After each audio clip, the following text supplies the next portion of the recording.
시청자 여러분 안녕하십니까? 출발 성공 투자 박민영입니다. 네, 안녕하세요. 김영롱입니다. 목요일입니다. 이번 주 시작할 때부터 목요일장 변동이 상당히 걱정된다. 27일 얘기 엄청 했잖아요. 맞아요. 네. 이 각종 이슈와 이벤트가 쏟아지기 때문에 우리가 좀 체크할 사항들이 많습니다. 일단 FMC 관련한 소식이 전달이 됐죠. 뉴욕장은 FMC 성명 발표 때는 안정적인 흐름을 보였다가 되려 파월 의장 기자회견에서 또 하락 전환하는 흐름이 나타나기도 했습니다. 결국 혼조 마감했고요. 그 밖에 개별 종목들의 이슈도 많았는데요. 반도체 산업 지원 이슈에 일부 반도체 종목들 강했고요. 그 밖에 종목으로 꼽으면 테슬라입니다. 2% 정도 올랐는데 시간외에서는 또 공급망에 대한 우려 속에 하락하는 흐름이 나오고 있어요. 정말 변동이 일상인 요즘이에요. 그렇죠. 뭐 하루에 100포인트, 일주일에 1000포인트씩 왔다 갔다 하는 거는 이제 예사한 일이 됐고 아무래도 지금 흘러가는 분위기는 성장주에게는 또 불리할 수밖에 없는 그런 흐름이기 때문에 여기에 대한 좀 대비책도 필요할 것 같은데요. 왜 이렇게 되는 건지 그러면 우리가 그렇게 기다렸던 두 가지 이벤트 중 첫 번째 FMC 회의 결과부터 한번 정리를 해볼까요? 네. 일단 성명 발표 때만 해도 내용들은 상당히 시장에 괜찮게 다가왔었습니다. 네. 기준금리 동결했고요. 금리 인상은 곧 적절해질 것이다라고 표현을 했습니다. 자산 매입은 예상대로 3월 초 종료가 될 것이고 양적 긴축 하긴 할 건데 시장과 소통할 거고 충분히 예상 가능한 방식으로 진행할 거야 라고 의견을 내놨었죠. 이때만 해도 뉴욕장 한 2% 정도 올라가는 흐름도 확인이 됐었는데요. 이 이후에 파월 연준 의장의 기자회견에서 시장은 빠르게 상승분을 반납했습니다. 우리 이것부터 한번 체크를 해보면 네. 그러니까 그 전에 걱정했던 게 혹시 이번에 올리는 거 아니야? 그리고 또 얘기 나왔던 게 야, 한 번에 50bp 설마 막 이랬는데 네. 그 걱정이 사라진 거잖아요. 그리고 대차대조표 축소에 대해서도 어떤 금리 인상 시기와 맞붙어 버리면 그건 좀 부담일 테니까 좀 불안한데 라고 했다가 성명서만 보면 이 불확실성은 해소가 된 건데 오히려 기자회견에서 주가가 빠져버렸어요. 참 근데 저는 성명 보면서 너무 애매하다라는 생각은 하긴 했어요. 네. 50bp, 빅스텝 이런 거에 대해서 금리 인상 폭에 대한 힌트는 전혀 없었고요. 금리 인상 시점에 대해서도 조금 뉘앙스가 애매해서 AP통신과 CNBC에서 각각 좀 다르게 또 해석을 하더라고요. 네. 3월에 올릴 것이다. 아니다. 빠르면 3월에 올릴 것이다. 이런 식으로 약간의 미묘한 뉘앙스가 있었는데 성명서에서 그러고 기자회견에서는 조금은 더 매파적 색채를 확 드러냈습니다. 네. 금리 인상 여지 충분해. 우리 물가 안정 목표에 전념하면서 금리로 인플레 잡을 거야. 조건 무르익으면 3월에 금리 인상 가능하다라고 했고요. 고용 해치지 않으며 금리 인상 가능하다. 그러니까 적극적인 이 수단을 쓰겠다라는 것을 피력한 거죠. 네. 그리고 대차대조표 축소는 시간이 조금 걸릴 것이다라고 얘기를 했는데 시장은 이 부분에 초점을 맞추기보다는 이 내용에 초점을 맞추면서 하락 전환하는 흐름이 나왔죠. 그러니까 많은 분들이 뉴스 보시면서 좀 느끼실 텐데 성명서와 이제 기자회견까지 딱 보면 받는 첫 번째 느낌이 얘네들이 나랑 밀당하나? 라는 느낌으로 좀 시장을 상대로 좀 밀당하는 느낌, 약간 좀 찝찝한 느낌이 있어요. 하다 보니까 다음 장에 이제 뉴욕 증시 그 하루 동안의 흐름들도 꽤 변동성이 컸었거든요. 앞에서 얘기를 해준 것처럼 성명서가 나왔을 때까지만 하더라도 어떤 불확실성 해소 측면에서 강세를 기록했습니다. 한번 보여주시죠. 좀 어느 정도 버텨주는 모습이었다가 갑자기 기자회견이 시작하고 약간 매파적인 발톱이 좀 드러나다 보니까 갑자기 떨어지는 건데 근데 약간 이런 느낌인 거죠. 이 워딩이 다우지수 130포인트 끌어내릴 정도인가? 라는 느낌을 좀 받게 되는 거고 네. 그러니까 지금 시장 자체가 워낙 변동성이 컸었잖아요. 다 트리거가 되는 거죠. 한마디 한마디가. 그래서 약간의 괜찮은 느낌이 성명서에서 나오면 이렇게 살짝 치솟았다가 또 약간 매파적인 트리거가 살짝 나오면 떨어지고 이건 진짜 개인들한테는 정말 힘든 그런 시장이 아닐까 싶어요. 만약에 시장이 굉장히 좋은 분위기에 이러한 발언이 있었다라면 우리 선반영 됐어 라고 알고 하며 있었어 뭐 그러겠죠. 또 올라가는 예. 요지로 해석이 됐겠지만 지금 심리 자체가 취약하다 보니까 애매한 발언 뉘앙스는 조금은 더 나쁜 쪽으로 해석이 돼가고 있다 보니 네. 심리도 좀 위축됐던 것 같습니다. 오늘 장은 또 우리가 어떻게 반영을 할 것인지도 봐야 될 것 같고요. 사실 오늘 장에 FMC보다 우리 개인 투자자들 그리고 우리들에게는 다음 이슈가 더 중요하죠. 이거 더 궁금해하실 것 같아요.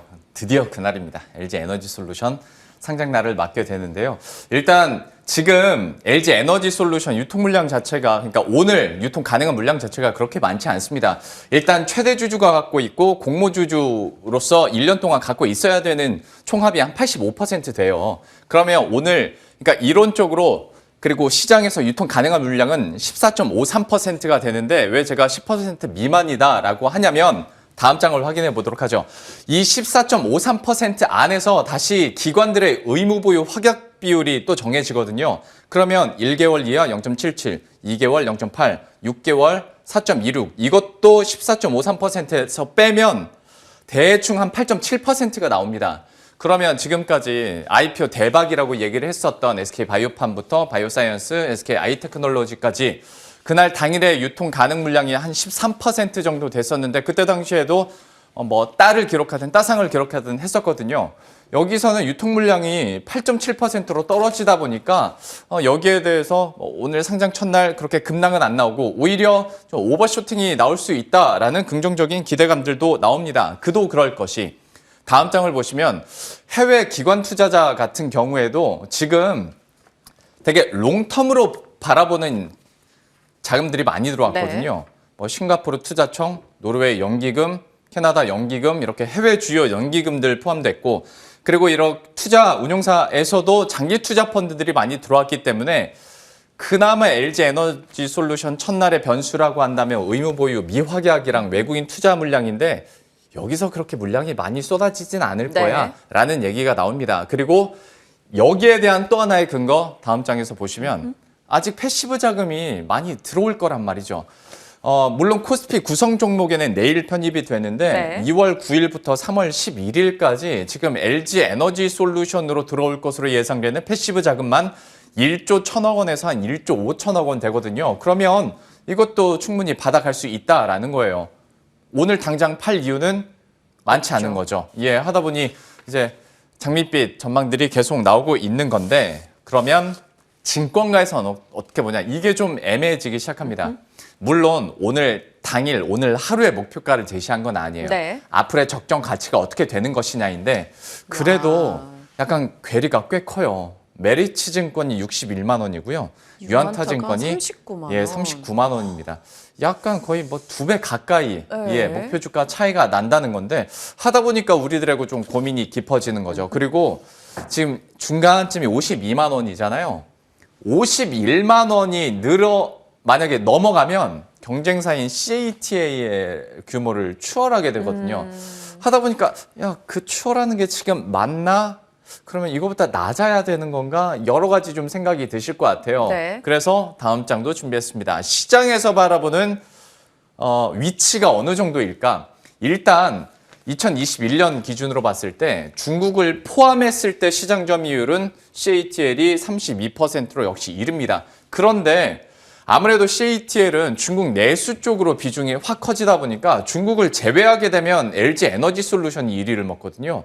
그럼 지금으로서 전체 점유율이 높은 CATL이 좋은 것인가? 안 그러면 앞으로 성장 가능성이 더 높은 미국 시장 쪽의 비율이 높은 LG 에너지 솔루션이 좋은 것인가? 계산기를 두드려 봐야 되는 거고 그렇다면 어느 쪽에 베팅을 하느냐에 따라서 주가가 51만 원 이상 그래서 CATL의 시가총액 규모를 넘어서더라도 용인을 할 수 있느냐 없느냐가 판단이 되지 않을까 싶어요. 특히나 지금 CATL 같은 경우에는 지난해 에비타 기준으로 멀티플을 66배 가져가고 있는데 플러스 될 것인가 마이너스 될 것인가 이거는 이제 시장의 판단을 한번 기다려 봐야 될 것 같습니다. 어쨌거나 여러 가지 고민들을 좀 하실 것 같은데 마지막으로 어떤 관전 포인트가 하나 더 있죠. 일단은 공모가 기준으로 봤을 때 코스피 시가총액 3위는 따놨고 공모가 대비했을 때 22% 그러니까 주가가 36만 6천 원만 돼도 시가총액은 2위로 올라서게 됩니다. 따상까지는 워낙 규모 자체가 큰 종목이니까 쉽진 않겠지만 우리가 SK하이닉스 상한가 갈 거라는 기대는 잘 안 하잖아요. 그런데 지금 기대감으로 봤을 때는 따 정도는 할 수 있지 않겠어? 라고 한다면 시가총액이 140조 4천억 원이 되는 거고 그러면 기존의 적정 가치라고 했었던 한 80조에서 100조는 넘어서는 거니까 네. 이후에 차익 실현이 나올까 아니면 좀 더 기대감으로 패시브 자금과 또 CATL과 맞붙어 볼 수 있을 만한 매력으로 계속 갈 것인가? 이건 아무도 모르는 거죠. 네. 저는 뭐 개인적으로는 이 CATL 뭐 중국 비중을 제외한 LG 엔솔의 점유율, 세계 점유율 1위권에 조금 더 힘을 실어주고 싶은데 네. 사실 개인 투자자들 입장에서 LG 엔솔 주식 갖고 계시는 분들보단 없는 분들이 훨씬 많고 네. 이 종목 자체에 대한 관심보단 사실 이 종목으로 인한 관련주에 대한 관심도가 올라갈 것이기 때문에 네. 그와 관련한 종목들에 대한 답변도 오늘 전문가께서 해주셨으면 좋겠고요. 뭐 LG 엔솔은 일단 저희 흥미진진하게 오늘 바라볼 내용이고 네. 좀 걱정스럽게 바라볼 쪽은 또 이쪽이죠. 어제 에코프로 BM 주식 내부자 거래 혐의 소식에 에코프로 BM, 에코프로 HM 모두 다 급락하는 흐름이 나왔습니다.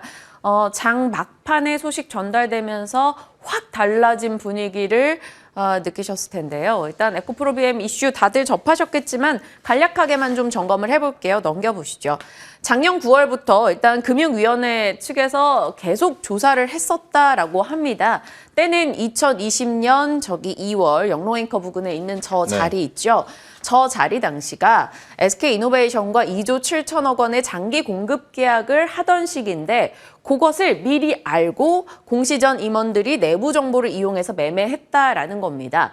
전날 이 소식이 나오고 20% 올랐고 그 뒤로 9거래 연속해서 상승하면서 주가 상승이 상당했었기 때문에 공시 전에 임원들이 이런 내부 정보 이용한 매매를 했다라는 것에 대해서 혐의가 있고 지금 피의자 소환 조사를 하고 있습니다. 주요 피의자 소환 조사가 끝나면 이제 기소에 들어갈 것이다라고 하는데요.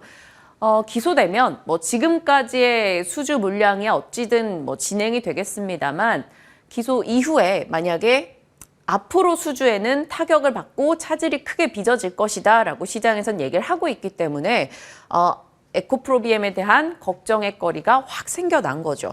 그리고 이걸 정리하면서 문득 든 생각인데요. 넘겨보시면 1월에만 우리가 접한 소식들이 이렇습니다. 이게 실화입니까 싶을 정도로 오스템 임플란트 횡령, HDC 현대산업개발 붕괴 소식 있었죠. 이거 거래 정지 들어가 있고 신라젠 지금 거래 정지돼 있고 이거 40% 이상 밀렸죠. 매도팩토는 또 42% 밀렸습니다. 셀트리온 분식 회계 감리 이슈로 지난해 40% 넘게 빠지고 올해 들어서 또 20% 이상 밀렸고요. 위메이드도 40% 이상의 하락 올해 나타났죠. 카카오는 13만 원, 12만 원, 11만 원, 10만 원, 9만 원, 8만 원대 와 있는 상황 계속 떨어지고 있고요. 안트로젠 4거래일 동안 60% 가까이 밀렸습니다. 여기 에코프로 BM 불났을 때만 해도 증권사 곳곳에서 그렇게 타격 크지 않을 거야. 잘 될 거야. 생산량 차질 별로 없어. 긍정의 리포트를 쏟아냈었는데 이번 내부자 거래 때 단 하나의 리포트도 아직 나오지 않은 상황입니다. 다들 조금 추이를 보겠다라는 건데 너무 속상하죠. 이 화재야 뭐 안타까운 사건 사고이지만 이것은 과연 투자자들 입장에서 용인이 될 것인가 뭐 지켜봐야 되는 포인트입니다.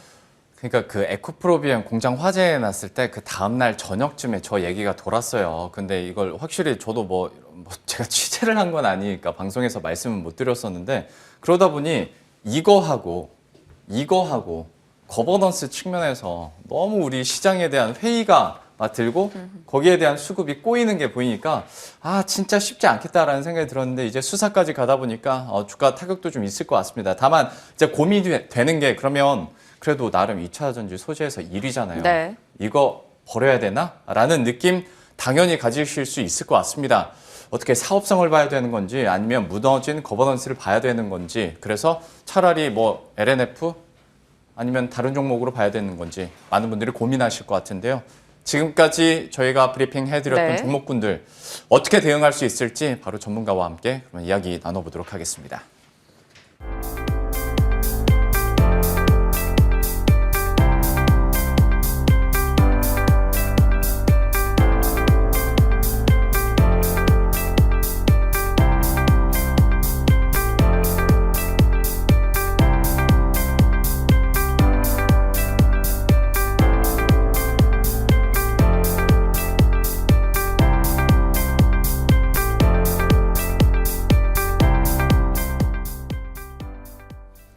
예, 그러면 앞서 나왔었던 종목군들과 이슈들 어떻게 대응 전략으로 녹여낼 수 있을지 이분과 함께 이야기 나눠보도록 하겠습니다. 오늘 김진만 팀장과 함께합니다. 어서 오십시오. 네, 안녕하세요. 안녕하세요. FMC부터 짧게 좀 얘기를 해주세요. 어쨌거나 불확실성이 좀 해소되고 나서 좀 괜찮아질 거야 라는 전망들은 많이 했었는데 다만 좀 시장의 반응이 새벽 사이에 약간 좀 변동성이 커져서 네. 이걸 어떻게 받아들이고 국내 증시가 어떻게 소화할까에 대한 판단은 어떻게 해야겠습니까? 네, 새벽에 일단은 저도 보고 있다는 마무리를 했고 일단은 정리가 되면은 이제 생각보다 확실하게 나올 것으로 예상되었던 1월 FOMC에 비해서 나온 게 없습니다. 굉장히 이전에 나왔던 내용들과 비슷한 내용이 나왔는데 금리 인상을 얼마나 할지도 사실상 정해진 거는 없고 3월부터 테이퍼링, 3월까지 테이퍼링을 끝내겠다라는 말을 제외하고는 매파적 발언도 사실 그렇게 크게 나오진 않았다고 저는 판단이 되는 상황에서 이렇게 확실하게 어느 정도 마무리가 되어야 되는 시점에서 오미크론 변이로 인해서 아직 시장의 불확실성이 크기 때문에 다음 FOMC에서 어느 정도 구체적으로 알 수 있겠다라는 그런 불확실성을 더 키우는 뉘앙스의 말을 한 게 사실 시장에 좀 과대 낙폭을 좀 키우지 않았나. 오히려 지금 아예 금리 인상 해버리겠다, 멸말을 해버리겠다라는 발언을 했다면 오히려 시장은 더 탄탄하게 갔을 수 있는 가능성이 굉장히 큰데 아직도 불확실성이 더 커지기 때문에 확실하게 말할 수 있는 게 없다라는 게 1월 FOMC의 좀 주요 포인트라고 보시면 좋을 것 같고 이 발언이 나오고 나서부터 불확실성이 커지니까 당연히 나스닥도 그렇고 다우, S&P 모두 빠지는 모습을 보여주고 있는데 아무래도 그래서 또 힘든 또 한 달이 되지 않을까. 이제 2월 달까지 또 봐야 되는 그런 상황이 있기 때문에 저는 오히려 지금 이런 불확실성을 더 크게 만드는 파월 의장의 발언에 시장은 바로바로 즉각 반응을 했다. 좀 아쉬운 FOMC였다라는 말씀 드릴 수 있을 것 같습니다. 예, 이제 시장이 이걸 어떻게 해석하고 또 어떤 흐름을 보일지는 계속 지켜봐야겠습니다만은 워낙 미국 증시도 그렇고 국내 증시도 그렇고 딱 하나의 변동성이 확 변하는 그런 시장이다 보니까 계속 좀 보수적인 입장은 유지를 하셔야 될 것 같아요. 종목군으로 바로 넘어가 보도록 하죠. 워낙 이제 할 말들이 많아서 LG 에너지 솔루션을 어떻게 할까? 특히 갖고 계신 분들 그리고 앞으로의 흐름이나 전망 혹은 생각하고 계시는 적정 주가 듣고 싶은 얘기들은 많은데 좀 어떻게 보세요? 진짜 이게 제 것뿐만 아니라 되게 예측이 불가능한 게 이 예측 불가능한 부분을 키우는 게 정말 유통 물량이 없습니다. 근데 그러니까 살 사람은 많고 사야 되는 사람도 굉장히 많은데 유통 물량은 적고 그렇기 때문에 굉장히 이제 유통 물량 즉 품절주라는 거는 이제 사야 될 사람만 있다면 충분히 이제 올라갈 수 있는 가능성이 굉장히 커서 기존의 몸값보다 훨씬 더 높게 측정이 될 가능성이 굉장히 크다라는 말씀 드릴 수 있어요. 그럼에도 불구하고 시가총액은 굉장히 더 부담스러운 그런 시가총액이기 때문에 반반이 정말 이제 아예 따상까지는 솔직히 말씀드리면 좀 어렵지 않을까. 너무 큽니다. 회사가 나쁜 회사가 아니라 가지고 있는 가치도 굉장히 좋은 회사고 앞으로 성장성도 굉장히 좋은 회사지만 시가총액 자체 구성은 굉장히 높기 때문에 그런 밸류 부담이 있다. 이제 사실 따상도 최근에 나온 적도 굉장히 드문 뿐만 아니라 따상이 굉장히 힘든 겁니다. 그렇기 때문에 따상이 되지 않았다고 하더라도 실망하실 필요도 전혀 없고요. 그렇기 때문에 저는 개인 투자자분들이라면은 어차피 많아도 한 10주 내외 정도의 포지션 LG 에너지 솔루션 주식을 좀 갖고 있으실 것 같은데 너무 높게 측정하실 필요는 없다. 그래서 마음 편히 저는 어느 정도 이제 수익률이 100% 정도 낮다 그러면은 저는 이제 매도하시는 게 그래도 좋지 않을까. 시장이 워낙 싼 종목도 많고 LG 에너지 솔루션이라고 아무리 좋은 종목이라도 시장의 흐름을 거스를 수는 없기 때문에 마음 편하게 저는 이제 결국에는 시초가에 매도를 하시는 걸 조금 추천을 드리고 정말 예측이 어려운 부분이기 때문에 이제 오늘 9시 이제 시장 시작되고 나서부터 정말 준비 잘 하셔야 됩니다. 그래서 이게 시장가 매도를 함부로 하시게 되면은 유통 물량이 워낙 적기 때문에 밑에서 걸릴 수도 있기 때문에 꼭 지정가로 거래를 하시는 습관을 좀 오늘 같은 경우에는 그렇게 하시는 걸 좀 추천을 드리고요. 정말 예측 불가능한 부분인데 저라면은 정말 이제 어느 정도 일정 이상의 수익률이 나왔을 경우에는 시초에 좀 매도를 하고 가시는 게 마음 편하지 않을까라는 말씀 드릴 수 있을 것 같습니다. LG 에너지 솔루션 같은 경우에는 또 상장 이후의 흐름들을 보면서 그리고 패시브 자금 들어오는 거에 대해서 저희가 어떤 전략 AS는 계속 해드리도록 하겠고요. 좀 이럴 때마다 좀 항상 말씀드리는 건 HTS나 MTS 또 다운될 겁니다. 그러니까 미리미리 접속하셔서 좀 대응하실 분들은 좀 잘 준비하셨으면 좋겠고요. 다음으로 역시 이슈가 있었던 에코프로 BM입니다. 여기는 이제 설상가상인 상황인데 그러면 우리들의 어떤 내 마음속에 2차 전지 소재 1위를 마음속에서 이제 바꿔야 되는 건지에 대한 네. 판단 좀 어떻게 보고 계세요? 저도 이제 이게 어제 3시 정도에 이제 장중에 딱 나왔는데 저도 이제 갑자기 전화가 많이 와가지고 봤는데 이제 그렇게 됐더라고요. 그래서 아까 말씀하신 것처럼 이제 일부 소문이 좀 돌긴 돌았습니다. 네. 돌긴 돌았었는데 불확실 이게 맞는지 안 맞는지 부분에 대해서 체크가 안 되다 보니까 저도 그냥 넘어갔는데 결국에는 기사로 나오게 됐습니다. 그래서 결론을 말씀드리면은 상장 폐지 정도의 사유는 아니다. 즉 거래 정지 사유도 아니라는 말씀 드릴 수가 있을 것 같은데 이 부분이 되게 리스크가 큰 게 법정에서 결과가 나올 때까지 추가 수주가 일부 불가능하다라는 이제 그런 리스크가 시외에서 좀 나올 수 있을 것 같고요. 그 다음에 굉장히 안타까운 부분은 지금 현재 에코프로 BM을 필두로 해서 전체적인 2차 전지 소재 업종들이 25년, 26년도 앞으로 있을 수주 잔고까지 다 끌어온 상황이 현재 주가, 즉 현재 시가총액을 구성을 하고 있는데 추가 수주가 불가능하다면은 이제 앞으로 지금 아무래도 이게 금리 인상 시기에 맞춰서 성장주들이 조금 더 리스크가 존재를 하는데 에코프로비는 상대적으로 훨씬 더 많은 리스크에 노출될 가능성이 존재하다라는 말씀 드릴 수 있을 것 같고요. 이 부분에 대해서 굉장히 최근에 코스닥 종목들이 악재가 많이 나오는데 안타까운 게 정말 덩치는 많이 커졌는데 이제 실제로 이제 안에 있는 내부는 그대로다 보니까 이런 괴리가 좀 있었을 것 같아요. 사실 별거 아닙니다. 정말 이게 굳이 내부자 거래까지 할 정도의 유통 물량도 아니었고 정말 이제 법적으로 저촉되는 걸 알면서도 이런 행위를 했다는 것 자체가 사실 투시 마카가 지속적으로 될 가능성이 굉장히 크다라는 말씀과 함께 좀 안타까운 일이다. 그다음에 만약에 보유하고 계신 분들은 이미 늦었습니다. 이미 매도하기에는 너무 늦은 상황이기 때문에 어느 정도 그래도 상장 폐지 혹은 추가적으로 나올 수 있는 부분은 상대적으로 적다 보니까 회복이 일부 될 가능성이 굉장히 크다. 그래서 좀 많이 걸리겠지만 시간에 맡기는 방법밖에 없다라는 말씀 좀 안타깝지만 이제 매도하기는 너무 늦었다. 그래도 성장성은 있는 종목이다 보니까 다시 한번 올 가능성은 충분하니까 좀 시간에 맡기자라는 말씀 드릴 수 있을 것 같습니다. 그러면 이건 진짜 간단하게 그냥 둘 중에 하나만 골라주세요. 네. 그러면 2차 전지 물론 그 안에서 소재군이 또 다르긴 합니다만은 네. 2위는 LNF입니까? 팀장님이 좋아하시는 엔캠입니까?